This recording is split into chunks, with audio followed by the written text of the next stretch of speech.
서머나 교회는 앙팍으로 공격을 받았던 교회인데요. 먼저 밖으로부터 받은 공격은 로마 정부로부터 받은 공격입니다. 무역조합에 가입을 하면 장사를 잘 해주고 무역조합에 가입을 하지 않으면 장사를 못하게 만드는 외부의 공격이었죠. 왜 이것이 그리 중요하냐면 무역조합에 가입한다고 하는 그 사인하는 안에는 로마 황제를 신으로 인정하느냐 인정하지 않느냐 여기에 동의 여부를 묻는 사인란이 있었기 때문입니다.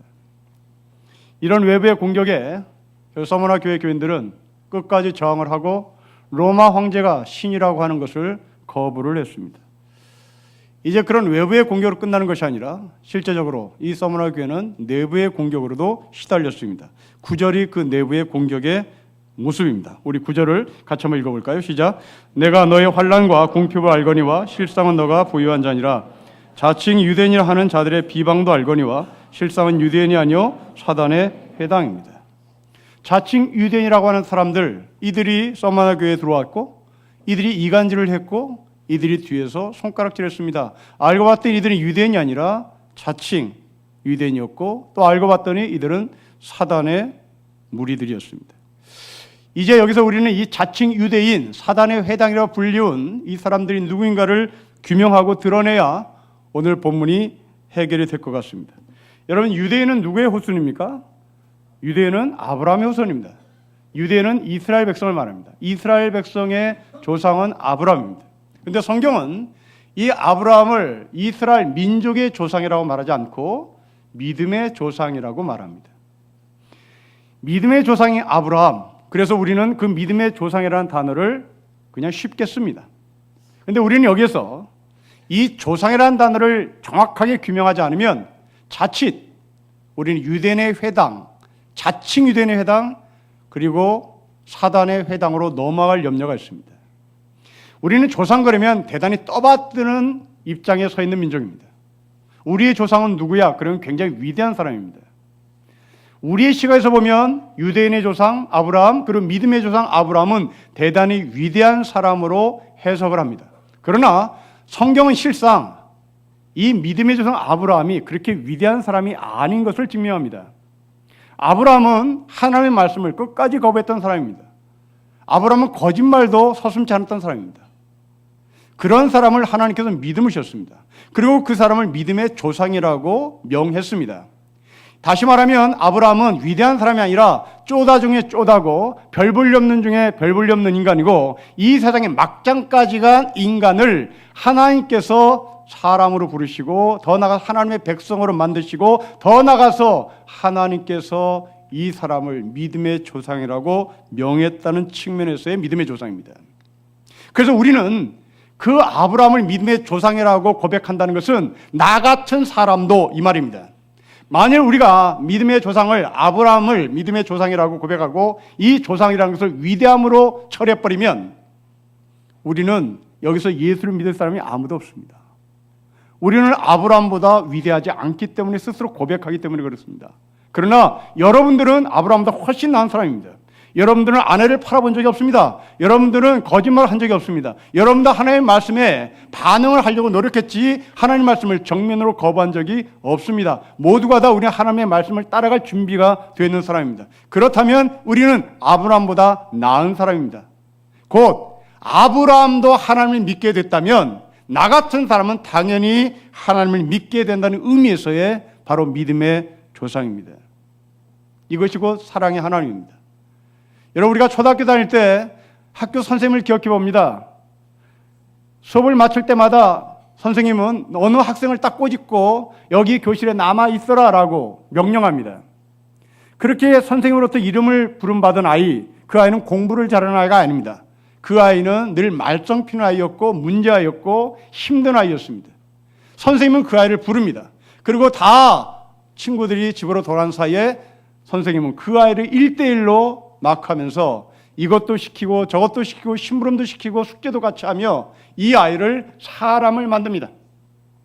그 사람이 된 그 사람이 나중에 우리 선생님이라는 고백을 하는 것이죠. 공부 잘하는 아이들은 우리 선생님 고백을 잘 하지 않습니다. 그냥 그런 사람이 있었죠. 그러나 공부를 못하고 문제하고 늘 말썽을 폈던 사람, 그 사람이 하나님의 그 선생님의 사랑을 받았다면 그 사람은 나중에 어른이 되어서 우리 선생님이라는 단어를 찾았습니다. 바로 사랑의 하나님이 그런 분입니다. 그런데 이 자칭 유대인 그리고 사단의 회당, 이들은 누굴까요? 이들은 우리가 잘나서 부자가 됐고, 우리가 잘나서 하나님이 우리에게 복을 내리셨고, 우리가 잘나서 우리는 이 서문에서 큰 부자가 되었다고 말하는 사람입니다. 때문에 이 구절의 말씀을 이렇게 각색해서 제가 읽어보겠습니다. 내가 너의 환난과 궁핍을 알거니와 실상은 너가 부유한 자니라. 자칭 이스라엘이라 하는 자들의 비방도 알거니와 실상은 영적 이스라엘인이 아니요 사단의 회당이라는 말입니다. 왜냐하면 이 서머나는 이방 도시입니다. 이스라엘 땅이 아니라 소아시아 땅입니다. 그 소아시아 땅의 유대인, 그들은 민족의 유대인이라 영적인 이스라엘 백성이란 말입니다. 그런데 그 영적인 이스라엘 백성 중에 가짜가 있었습니다. 이들이 누굴까? 다시 2000년을 거슬러 올라갑시다. 서머나에서 사업을 하려면 무역조합에 가입을 해야 되고, 그 무역조합에 로마 황제가 신이란 난에 체크를 해야 하는데 서머나 교회 교인들은 그것을 거부했습니다. 그런데 이들은 해야 한다고 주장을 했습니다. 여러분, 부자가 되고 싶다는 것은 그냥 쉽게 부자가 되는 게 아니라 고급 정보를 누가 더 빨리 얻느냐가 부자가 되는 선결 조건입니다. 지금 무역조합에 가입한다는 것은 고급 정보를 누구보다 더 빨리 손에 쥔다는 말입니다. 그 고급 정보를 누가 주느냐? 로마 황제가 신이라고 고백한 사람들에게 던지는 겁니다. 잘 이해가 되지 않으면 우리가 우리 자녀들 인류대학에 보내는 이유를 묻습니다. 당신은 왜 아들을 인류대학에 보내고 싶어 합니까? 라고 하는 이 속사정은 고급 정보를 그 학교 동문들에서 받기 때문입니다. 서울대학을 나와야 고급 정보를 받는 것이죠. 연고대를 나와야 고급 정보를 받습니다. 지저분한 대학을 나오면 고급 정보가 오질 않습니다. 이들은 사회의 주류이고, 주류인 이들은 권력을 갖고 있기에 그 권력을 통하여 고급 정보가 나오는 겁니다. 근데 우리들은 그 고급 정보를 받는 사람을 가리켜 저들은 고급 정보를 받는 사람이야 라고 말하지 않고, 선견지명이 있는 사람이야, 세상을 빨리 읽는 사람이야, 시대의 흐름을 읽는 사람이야 라고 칭찬하며 그들을 부러워합니다. 이런 부러움을 갖고 있을 때 이 가짜 영적 이스라엘 백성들이 너희가 가난하게 사는 이유는 너희가 못나서 그런 것이다. 부자가 되려면 좋은 학교에 가야 하고, 부자가 되려면 그 좋은 학교 사람들이 모이는 카르텔에 들어가야 되고, 동문회에 들어가야 되고, 그 동문을 통해서 고급 정보를 얻는 것이야. 이것이 하나님께서 우리에게 주신 축복이고 우리가 하나님을 믿는 이유와 목적이야 라고 얘기한 거죠. 사람들은 여기에 솔깃했습니다. 그러나 실상은 이들이 사단의 회당에서 온 사람들이었습니다. 사단의 회당에서 온 사람들이란 말은 사람들을 이간질한다라는 말입니다. 나 같은 사람을 하나님께서 예수 믿게 하셨고, 나 같은 사람을 하나님의 사람이라고 인정한 것에 감사하며 감격하며 하루하루 새끼 양식을 먹는 것에 대해서 정말 고마워하며 사는 이 사람들에게 이 가짜들이 들어와, 너가 가난한 이유는, 너가 배고픈 이유는 네가 못나서 그런 거야, 너가 못난 이유는 하나님을 제대로 못 믿어서 그러는 거야 하고 사람들을 분리시켰던 겁니다. 물론 지금도 교회 공동체 안에 이런 사람들이 있습니다. 최근에 어떤 분이 종교적 열심과 신앙은 다르다라고 하는 개인의 글에서 자신의 경험담을 우리에게 들려줬습니다. 자기가 다니는 교회 어떤 한 분은 장로가 되는 것이 일생일대의 꿈이었답니다. 그래서 이 꿈을 이루기 위해 이분은 교회의 잡일, 봉사, 경조사 모든 신방들을 일일이 쫓아다니면서 사람들의 환심을 얻었습니다. 마침내 장로가 되었습니다. 돈도 많이 썼겠죠. 장로가 된 이후부터 이 사람에게 문제가 생겼습니다. 자기 앞에서 누군가가 인사를 하지 않으면 그 사람을 그 앞에서 막 혼을 내고 호통을 치고 막 코너에 몰았다는 것이죠. 여러분, 이간질하는 것이죠. 너가 장로가 되지 못하는 이유는 돈이 없어서 그런 거야. 나처럼 돈이 있어야 되지. 너가 장로가 되지 못한 이유는 나처럼 열심이 없어서 그런 거야. 헌신이 없어서 그런 거야. 나는 헌신과 열심이 있어서 장로가 된 거야. 그들로부터 장로 되지 못한 사람을 향해서 손가락질하고 열심 없음을 정죄하고 이간질하고 사람들을 분리시켰던 것이죠.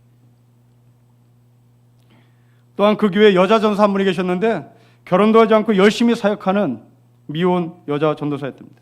그런데 담임 목사에게 인정을 받으려고 다른 사역자들을 비난하고 이간질하는 그런 사역자도 만났다고 합니다. 이게 사단의 회당이죠. 이번 달 기독교 사상이라는 잡지에서 이단을 특집으로 다뤘습니다. 그 기사 중에 이장호 교수라는 분이 한국 신흥 종교 운동을 분류하면서 기업형 이단을 우리에게 소개합니다. 두 종류가 있는데 하나는 통일교, 또 하나는 신천지입니다. 통일교는 사업을 통해서 기업을 형성해 나가는 이단이고, 또 하나는 헌금과 성도들의 노동력 착취를 통해서 부를 축적하는 이단인데 그 이단이 신천지라고 소개합니다. 신천지는 현재 갖고 있는 재산이 4,770억 원이라고 통계로 밝히고 있습니다. 근데 이 돈들이 다 어디서 나왔나?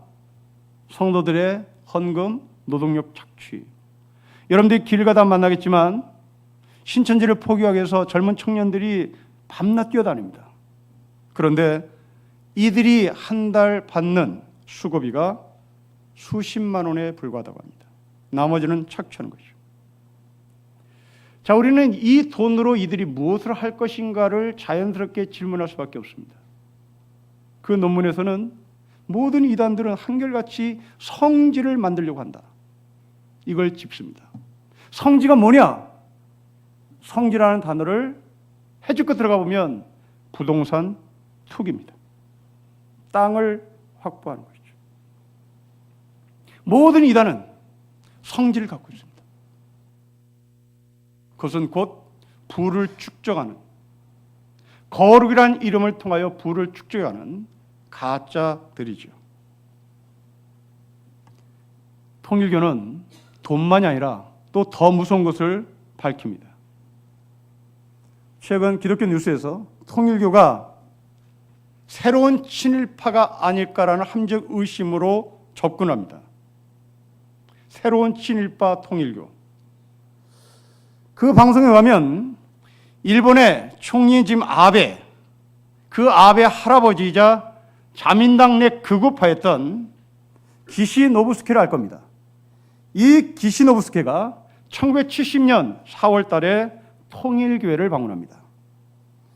이때 이 기시노부스케는 자민당 내 통일교를 정치 세력화시키고 승공연합을 자민당의 정치적 목적에 사용한다 라는 말을 했습니다. 그리고 지금도 이 통일교의 돈들이 일본 정치자금으로 많이 들어가고 있는 것으로 지금 기자는 파악하고 있습니다. 그래서 통일교를 새로운 친일파라는 의심으로 취재를 하고 있습니다. 여러분, 우리는 아직도 친일파 청산되지 않은 역사 속에 살고 있는데 그 친일파들이 지긋지긋하게 우리를 괴롭히는데 거기에 덧붙여서 새로운 친일파가 덧붙인다면 우리의 손자딸 어떻게 살 것인지가 끔찍합니다. 우리 어머니들은 정신대의 아픔을 안고 아직도 해결되지 못한 그 상처로 우리를 괴롭게 합니다. 이 새로운 친일파까지 등장해서 그들과 합세를 해버리면 결국 힘없는 민중들, 힘없는 여성들, 이들의 삶은 정말 암울하기만 하겠죠. 바로 이들이 사단의 회들이었습니다. 그러나 하나님은 가만히 있지 않습니다. 이 사단의 회, 자칭 유대인들은 그렇게 로마 황제가 신이라고 하는 것에 사인을 하면 무조건 다 끝나는 줄 알았습니다. 무조건 다 부자가 되는지 알았습니다. 그러나 우리가 경험해 봤다시피 힘 있는 사람은 우리에게 고급 정보를 그냥 주지 않습니다. 거기에 반드시 대가를 지불하도록 합니다.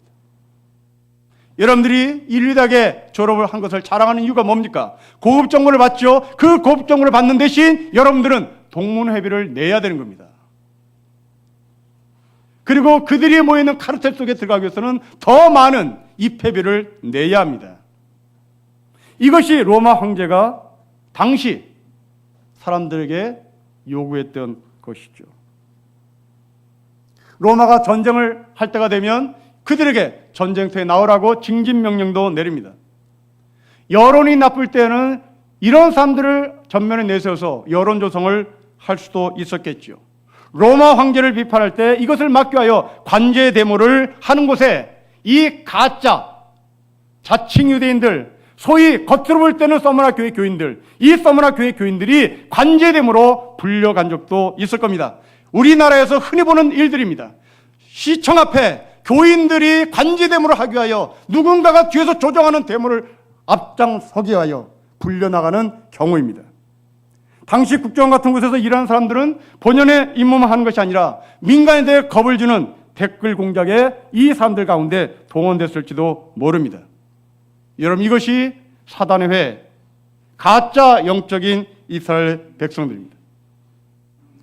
좋은 학교를 다닌다는 것, 큰 교회를 다닌다는 것, 그것은 고급 정보를 얻는 좋은 곳이긴 하지만 그 고급 정보를 얻는 대신 내가 치러야 할 대가는 굉장히 많다는 것이죠. 결국 되로 주고 말로 받는 불안과 염려 속에 살아갔던 것이 당시 로마 황제가 신이라고 고백했던 사람들의 삶이었습니다. 그러나 서머나 교회는 여기에 저항했고 서머나 교회는 죽지 않고 살아있었습니다. 비록 고급 정보를 받지 못했지만 내가 하나님의 백성이라는 사실에 감사하고 새끼 밥 먹는 것에 감사하고 자녀들이 건강하게 자라는 것을 보며 기뻐했습니다. 비록 댓글 공작에 동원되어서 큰 돈을 받지 못했지만 댓글 공작에 동원되지 않아서 진급을 하지 못했지만 감사함으로 평안함으로 살았습니다. 성경은 이런 사람을 부요한 사람이라고 말하죠. 저는 이 비근한 경험을 군대에서 해본 적이 있습니다. 소대장으로 발령을 받아 최전방으로 간 6개월 후에 정말 지독하게 추웠던 어느 겨울 군단장이 나를 부른다고 빨리 짐 싸가지고 춘천 군단사령부로 내려가라는 명령이 떨어졌습니다. 일개 소위를 별 3개 장군이 보자고 할 리가 없지요. 그런데 본부에서는 군단장이 너를 본다고 하니 빨리 짐 싸가지고 가야 한다 하고 난리법석을 쳤습니다. 짐을 싸가지고 군단사령부에 들어갔습니다. 정훈장교가 나를 맞이하러 나왔습니다. 서울대 출신입니다. 어느 사무실로 나를 데리고 들어갔습니다. 정훈장교는 제가 여기서 온 이유에 대해서 설명하기 시작했습니다. 군단장이 책을 만들고 싶어 하는데 우리가 도와야 한다는 거였습니다. 여기까지는 좋았습니다. 책을 만드는 건 좋지요. 그러나 책 내용이 뭔가 하고 검토해보니 건강하지 못한 책이었습니다. 어떠한 사람을 위대한 사람으로 만들려는 의도가 거기에 다분히 담겨져 있었습니다. 저는 순간 이걸 어떻게 되나 고민했습니다. 그리고 제 머릿속에 꾀하나가 떠올랐습니다. 좋다. 내일부터 출근해서 무조건 책상에서 엎드려 자자. 출근하자마자 자고 점심 먹고 자고 퇴근할 때 다시 땡 되면 퇴근해서 서울로 날아갔습니다. 그 집에서 잠을 자고 또 새벽에 출근하고 실제로 내 몸이 피곤하게 만들어야 진짜 잠자는 것처럼 보일 것 같아서 계속 잠을 잤습니다. 한 달이 지나자 안 되겠든지 보따리 싸고 집으로 가라고 부대로 들어가라고. 여러분, 비록 군단사령부에서 따뜻한 사무실에서 출퇴근도 정확한 곳에서 점심도 멋진 점심을 먹으면서 한 달을 보냈으나 저는 불편했습니다.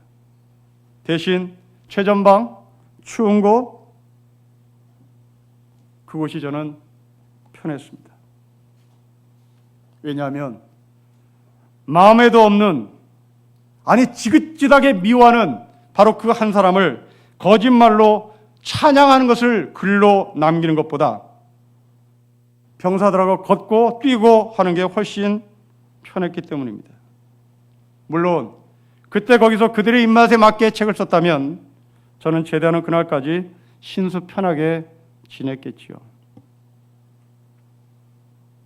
그리고 이 문제로 고민하는 나에게 그 서울대 출신 정원 장교는 야, 눈 딱 감고 쓰자 라고 조언했습니다. 물론 제가 제대하기 전에 그 책은 출간이 되어서 각 부대로 배포가 되었습니다. 제가 그 책을 받을 때 얼마나 가슴이 쓸어내렸을까요?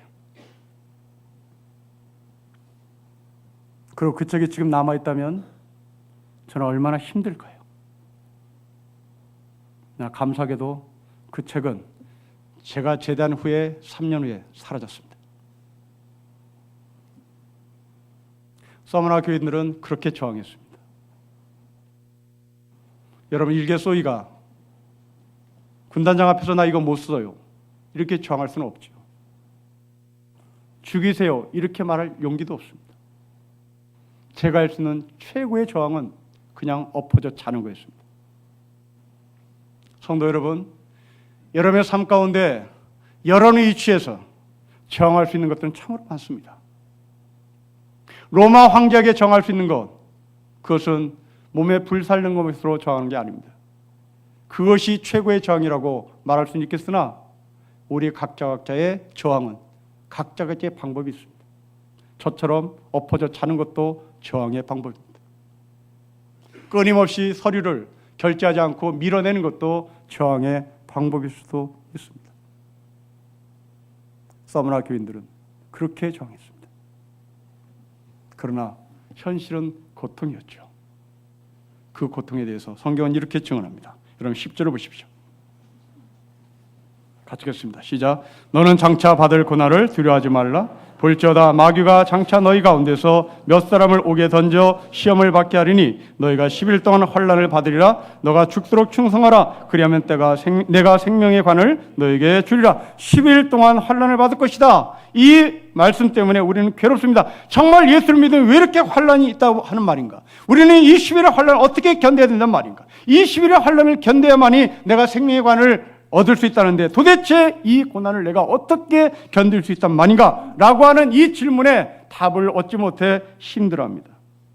그러나 오늘 본문은 우리에게 환난이 있다는 것에 방점을 찍으려고 오늘 이 본문을 기록하지 않습니다. 여러분 8절을 근거로 10절을 비교하라는 말입니다. 8절 보십시오. 서머나 교회 사적의 편자라. 처음이며 마지막이요 죽었다가 살아나십니다. 처음이며 마지막이라는 것은 영원입니다. 죽었다가 살아나시는 영원히 죽지 않단 말입니다. 이 하나님이 10일 동안이라고 하는 단어를 씁니다. 그렇다면 이것은 먼지도 아닙니다. 이건 점도 되지 않습니다. 이것은 아무것도 아닙니다. 영원과 10일의 비교입니다. 영원과 10일의 비교는 이 고난은 고난이 될 수가 없다라는 말입니다. 이미 하나님은 구약시대에 이스라엘 백성들에게 이 원리를 동일하게 이렇게 말씀하셨습니다. 하나님을 믿지 않으면 3, 4대의 벌을 받겠지만 하나님을 믿는 사람은 1000대까지 복을 받을 것이다. 1000대3으로 비교해버립니다. 우리는 3, 4대의 저주받는 것 때문에 겁을 먹고 벌벌 떨고 있으나 하나님의 복음을, 하나님의 사랑을, 살아계신 하나님을 만난 사람은 3, 4대가 보이지 않고 1000대가 보이는 것입니다. 이 1000대3, 이 1000대3 중에 너는 무엇을 선택할래? 이런 말이고, 이렇게 죽었으나 살았고, 그리고 처음이자 마지막이신 하나님과 그리고 3일의 10일의 환난 중에 너는 무엇을 선택할래? 라는 질문입니다. 이 서머나 교회는 10절의 말씀을 그대로 신앙 고백한 한 인물을 배출해냅니다. 바로 그 사람은 폴리캅이라는 목사입니다. 서머나 지역의 총감독이었습니다. 총회장이었습니다. 이 폴리캅은 사도 요한의 제자였습니다. 사도 요한의 제자였던 이 폴리캅이 155년에 로마로부터 불태움을 당해 순교를 합니다. 당시 서머나 정치 총독이었던 한 사람이 폴리캅 감독에게 제안합니다. 너가 예수를 주라고 고백하는 것을 거부하고 로마 황제가 신이라는 것을 인정해라.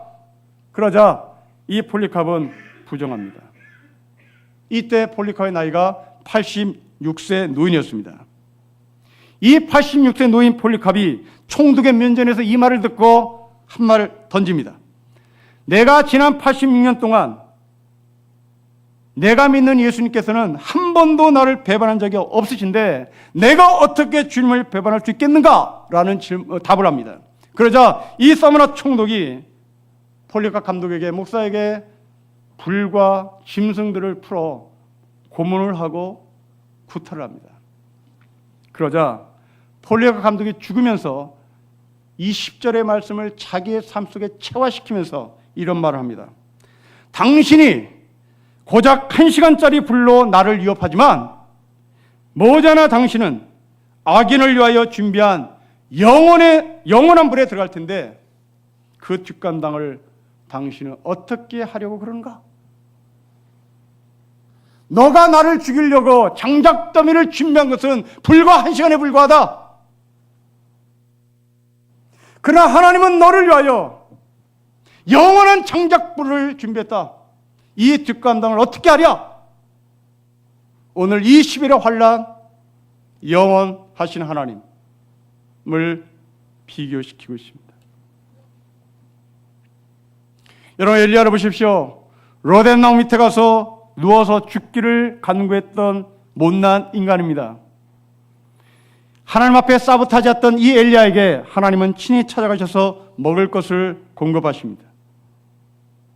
엘리야는 그것을 먹고 다시 넣어버립니다. 또 먹을 것을 줍니다. 음식을 먹은 엘리야는 로뎀나무 밑을 기어 나와서 굴 속으로 들어갑니다. 꼴 보기 싫다 이 말이죠. 굴 속으로 들어가서 또 투정을 벌입니다. 나만 하나님을 잘 믿었는데, 나만 믿었는데, 나만 남았는데 하며 자기가 하나님을 믿었다는 것을 자랑하며 반복하며 자기의 의를 드립니다. 이때 하나님께서 엘리야에게 다가오셔서 귓속말로 말씀하십니다. 엘리야야, 지금 너만 혼자 남아있는 것이 아니라 네 제자 엘리사도 남아있고 너만 혼자 남아있는 것이 아니라 바르게 무릎 꿇지 않는 7,000명이 아직도 남아있다라고 말합니다. 7,000대 1입니다. 모든 것이 다 끝난 줄 알았으나 하나님의 영원성, 하나님의 사랑은 너희가만 있는 것이 아니라 바르게 무릎 꿇지 않는 7,000명의 살아있는 성도가 있다. 바로 서머나 교회인 셈이죠. 군에간 여러분의 아들들을 기억해 보십시오. 입대할 때부터 제대할 날짜가 계산됩니다. 그리고 20개월 고생합니다. 그러나 그 20개월의 고생은 100년을 살아야 할 여러분의 아들, 딸의 인생 삶 가운데 먼지도 되지 못합니다. 성도 여러분, 지금 여러분들이 받고 있는 그 고난은 여러분의 인생 가운데 아무것도 아닌 셈이시죠. 그건 10일에 불과한 겁니다. 영혼 속에서 10일은 누구나 할 수 있습니다. 그래서 내가 받는 이 고난과 환난과 힘듦은 오래 사는 나에게 있어서 유익이 될 수 있고 나에게 정신 차리는 근거가 될 수 있고 하나님을 찾는 거룩한 통로가 될 수 있다는 말입니다. 한 사람을 우상 만드는데 제가 참여했다면, 그래서 편하게 군대 생활했다면 남은 인생은 그것으로 말미암아 지금 고통스럽게 살 겁니다. 불과 그 짧은 20개월의 힘듦은 지금 60을 살아가는 나에게 있어서 짧은 찰나의 순간이었습니다.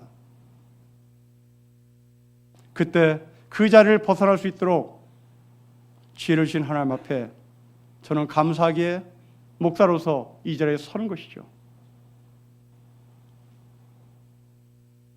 제가 제 글씨로 역사에 어떤 이상한 글을 남겼다면 저는 이 자리에서 어떻게 하나님에 대한 정의와 하나님에 대한 사랑을 설교할 수 있겠습니까? 그것은 거짓말인 거죠. 그러면 우리는 어떻게 3, 4대 벌을 받지 않고 천대 자리까지 왔으며 우리는 어떻게 10일의 환란이 아니라 영원의 자리에 갈 수 있었을까요? 여기에 대한 질문의 답은 8절에 이렇게 기록되어 있습니다. 우리 8절을 다시 한번 읽겠습니다. 시작. 서머나 교회 사적에 편지하라. 처음이며 마지막이요 죽었다가 사신 이가 이르십니다. 십자가에서 피 흘려 죽으신 예수 그리스도의 공로로 말미암아 우리는 10일에서 영원으로 3, 4대에서 천대로 이전해 온 것입니다. 여러분, 이러기에 우리는 하나님의 말씀을 만날 때마다 두렵고 떨리고 좌절과 절망이고 내가 어떻게 살 거가 아니라 정말이라고요? 정말입니까? 정말 내가? 외치며 설레이며 주님 말씀 앞에 서는 것입니다. 여러분이 20대 때 강도짓을 하고, 여러분이 20대 때 강간을 하고, 여러분이 20대 때 추행을 하고, 여러분이 20대 때 도박을 하고, 여러분이 20대 때 마약을 먹은 그 기억이 여러분을 굉장히 힘들게 고통스럽게 만들고 있을 텐데, 그래서 내가 죽으면 나는 어찌할꼬 하고 늘 밤잠 못 자며 60이 돼서 70이 되어 가서 이제 인생을 마감할 때쯤 되니 내 과거의 이 잘못이 나를 힘들게 주무르고 지배하고 통치할 때 우리는 그 죽음이 무섭습니다. 10일의 환란이 무서운 것이죠. 이때 우리가 기억해야 될 것이 있습니다. 죽었으나 살아나신 예수 그리스도, 바로 그분이 내가 20대 때 저질렀던 그 끔찍한, 기억하기도 싫은, 그러나 계속 기억해 올라오는 그것들을 도말하시고 우리를 환란에서, 10일의 환란에서 3, 4대의 저주에서 영원으로 천대로 이전을 하신 것입니다. 여러분의 인생은 모두가 두렵습니다. 질병도 두렵고 죽음도 두렵고 그리고 사업이 망하는 것도 두렵고 건강이 무너진 것도 두렵습니다. 그러나 그 두려움 속에서 내가 지금 어디에 처해 있는지를 확인해 보자는 말입니다. 내가 10일의 환란이 있는지 아니면 영원에 있는지, 내가 3, 4대의 저주에 있는지, 내가 천대의 복의 자리에 있는지를 보자는 말입니다. 사람은 다 무거운 짐을 짊어지고 가고 있습니다. 저 사람은 편한 짐을 지겠지? 아닙니다. 여러분보다 더 많은 속을 썩이고 있는 사람일지도 모릅니다. 여러분만이 알고 있는 그 은밀한 죄를 이미 하나님은 알고 계십니다. 그렇다면 우리는 답이 간단히 나왔습니다. 그분 앞에 이실직고 하는 겁니다. 여러분, 자기 속에 묻었던 것들 남한테 토해냈을 때 우리는 시원한 것을 경험한 적이 있습니다. 바로 하나님 앞에 그렇게 토해내는 겁니다. 왜요? 우리는 영혼의 사람이니까요. 우리는 천대의 복을 받을 사람이니까요. 그래서 영원한 부자라고 고백을 하는 겁니다. 예수님이 이 시간에 여러분을 초대합니다. 너 혼자 힘들게 그것을 끌어안고 가지 말라고. 내가 안다고. 내가 이미 너의 아픔을 안다고. 그리고 너 나와 함께 그 무거운 짐을 같이 자고 제안을 하십니다. 우리는 이 말씀 때문에 결단하고 이 자리에 나온 것이죠. 비록 예배 시간에 공부를 하는 것이 진도가 더 빠르고 예배 시간에 사업하는 것이 돈을 많이 버는 것은 사실이지만 하나님은 절대 우리를 그렇게 놔두지 않습니다. 왜냐하면 하나님은 합력하여 선을 이시고 우리에게 복을 내리시는 우리 아버지이기 때문에 그렇습니다. 예수님을 잘 믿는 어떤 어른에게 이런 질문을 했습니다.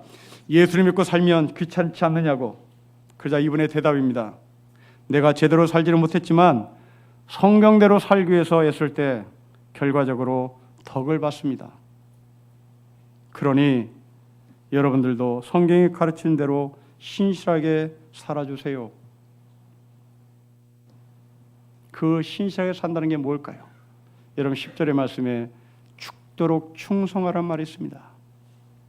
여러분 이 충성의 말은 인간관계로 넓혀서 보면 믿을 만한 신임할 수 있는 이란 말입니다. 하나님께 충성은 이웃에게 믿을 만한 사람이 되는 것입니다. 하나님께 충성은 신임을 받을 수 있는 사람이 되는 것입니다. 하나님께 충성한다는 것은 바로 이웃에게 저 사람 진짜 목사야 라는 소리를 듣게 되는 겁니다. 저 사람 진짜 장로야 라는 소리를 듣게 되는 겁니다. 저 사람이 진짜 목사인 것을 나는 잘 모르겠어. 그것은 곧 하나님께 충성을 하지 않는 것입니다. 성도 여러분, 장로님, 권사님 여러분, 충성하십니까? 나는 저 사람을 장로라고 말하는데 고개가 갸우뚱대. 나는 저 사람이 목사라는데 목사가 저럴 수 있을까?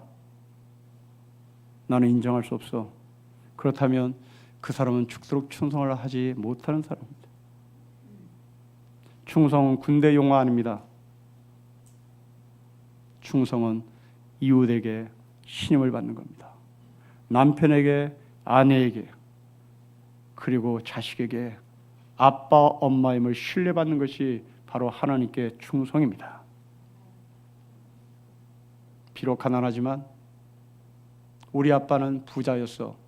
우리 엄마는 정말 큰 그릇이었어. 이런 신뢰를 받는 우리 신령께 아버지, 어머니가 되시기를 주의 이름으로 축복합니다. 기도하겠습니다.